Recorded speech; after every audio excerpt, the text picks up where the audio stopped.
NIOS वालों के लिए खुद हैरत है कि उनका आमतौर से रिज़ल्ट होता है 43%, 44%। हम लाए हैं रिज़ल्ट जो है हमारा 5 वर्षों के तो 100% रिज़ल्ट है। और NIOS में जिस तरीके से इनका प्रदर्शन रहा वो दिखाता है कि वो कितने ज्यादा जागरूक हैं और कितनी गंभीरता से उन्होंने पढ़ाई की है। और जब बड़ी बात है उनको सर्टिफिकेट मिलेगा, और एक बार जो सर्टिफिकेट मिल जाता है तो वो उनके आगे की तालीम, उसके साथ साथ रोजी रोटी के क्षेत्र में सर्टिफिकेट मिल जाएगा, तो वो एक तरीके से पूरी तरीके से एलिजिबिलिटी उनकी हो जाएगी कि रोजगार मिले और साथ साथ वो उच्च शिक्षा में जाएं। हमने एक प्रोजेक्ट बनाया कि 50,000 स्टूडेंट को हम इसमें शामिल करेंगे, तो 10,000 से ज़्यादा तो हम एक साल में इंशाल्लाह पहुंच गए। और हमारे बच्चे जो है वो एग्ज़ाम देकर सिर्फ ये नहीं कि सनद हासिल कर रहे हैं, बल्कि आप मालूम करें NIOS वालों के लिए खुद हैरत है कि उनका आमतौर से रिज़ल्ट होता है 43%, 44%। हम लाए हैं रिज़ल्ट जो है हमारा 5 वर्षों के तो 100% रिज़ल्ट है। ये देखिए सबसे बड़ी हमारा जो सपना है कि इल्म को प्रोफेशन से इस तरह से जोड़ दिया गया है कि इल्म की हैसियत कम हो गई। कि हमारे यहाँ जो है कंसेप्ट ये है कि इल्म की हैसियत होनी चाहिए। एक आलिम है तो उसके लिए भी साइंस उतनी ही अहम है जो कि साइंस किसी और के लिए जितनी अहम है। तो साइंस का मकसद सिर्फ नौकरी नहीं है, बल्कि उससे जो इल्मी और दानिश के अंदर जो तरक्की है वो साइंस के लिए भी इंतहाई। हमारे जो ये बुनियादी तालीम का जो कंसेप्ट है वो बहुत ही गलत हो चुका है।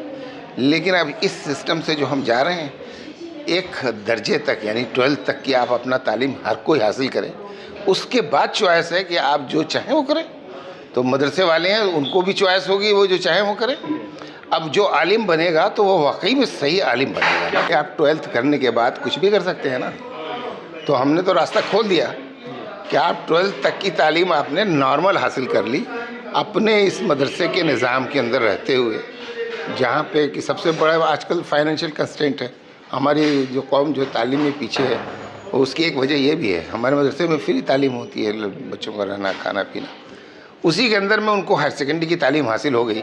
अब उसके बाद जो फ्यूचर में वो तालीम हासिल करना चाहते हैं, अब ये अच्छा नहीं लगता कि आप जो है 24 साल के होने के बाद फिर 10वीं क्लास में दाखिला लेते हैं, तो उससे बच गए हमारे बच्चे। मुझे लगता है ये तीनों चीजें जिस तरीके से जुड़ी, तालीम, समाज, सरकार और जमाती उलेमा हिंद, तो इसका ये नतीजा है कि, और साथ साथ मैं टीचरों की बात कहना चाहूंगी कि जिन्होंने जिस मेहनत से पढ़ाया, और एक होता है कि बरकत तालीम की होती नहीं, नियत में खोट है, तो जो नियत में खोट नहीं थी और ये नियत जिस तरीके से जमाती उलेमा हिंद की थी कि हम कैसे अपने बच्चों को आगे बढ़ाएं, तालीम दें और साथ साथ उनके रोजी रोटी और जीवन अच्छा जीने की कला वो जिए, इसमें जमाती उलेमा हिंद की मैं तारीफ करती हूँ कि वो राष्ट्र की मुख्य धारा में अपने बच्चों को लेकर आए, क्योंकि यही हमारा भविष्य है। और NIOS में जिस तरीके से इनका प्रदर्शन रहा वो दिखाता है कि वो कितने ज्यादा जागरूक हैं और कितनी गंभीरता से उन्होंने पढ़ाई की है। और जमाती उलेमा हिंद और साथ साथ जो टीचर्स है उन्होंने अपने काम को किस गंभीरता से, कामयाबी से अंजाम दिया है। मैं सभी को बधाई देती हूँ। NIOS की तरफ से आपको क्या लगता है और क्या कुछ करने की जरूरत है ताकि मदरसों को और एडवांस? देखिए, NIOS ने जो कन्वेंशनल एजुकेशन है वो तो दिया ही, मगर उसके लिए एक जरूरत होती है कि स्कूल का होना अनिवार्य है। हाल ही में NCVT ने हमें अवार्डिंग बॉडी का दर्जा दिया है। हमारे यहाँ 103 वोकेशनल कोर्सेज हैं जिनको स्किल ओरिएंटेड कोर्सेज बोलते हैं, तो उसमें स्कूल का कंपल्शन नहीं है। हमारे जो गाइडलाइंस है उसको लेके अगर इंफ्रास्ट्रक्चर है तो 103 वोकेशनल कोर्सेज जो NSQF कंप्लायंस भी काफी हैं, उसमें NSQF अलायंस है ये, तो उसमें स्किल इंडिया, NCVT और NIOS तीनों का ही स्टैंप मिलेगा।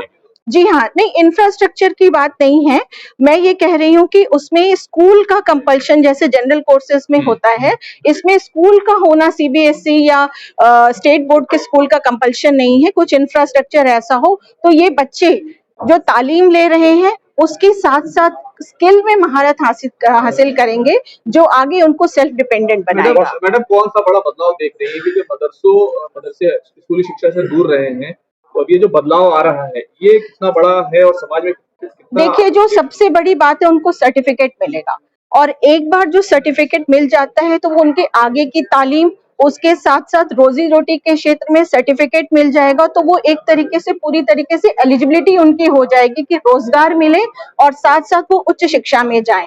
और जैसे है कि आप उच्च शिक्षा में जाएंगे तो बहुत सारे एवेन्यूज खुल जाएंगे।